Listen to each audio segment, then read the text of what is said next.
We're here in La Quinta, California at the Traditional Golf Club. This club has been around since the early 20s, and like most golf courses, we're facing a problem where the adjacent trees, the roots are coming into the green area and siphoning all the nutrients out of the green, making it very difficult to keep the greens green. The solution, Century Root Barrier.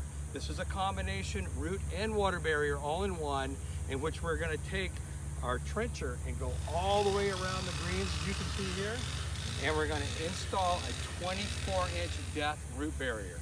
This is going to stop the tree roots from coming directly into the green area, and it's actually going to force the roots downward, stopping the problem that we're facing. It's the best solution to do, even with sand trap application, where the roots are infiltrating the sand traps, roots are infiltrating the drains. This is a surefire stop application to prevent that.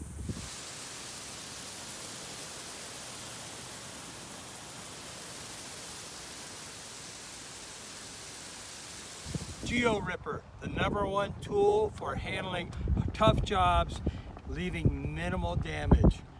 It's right here, accompanied with a Century Root Barrier product.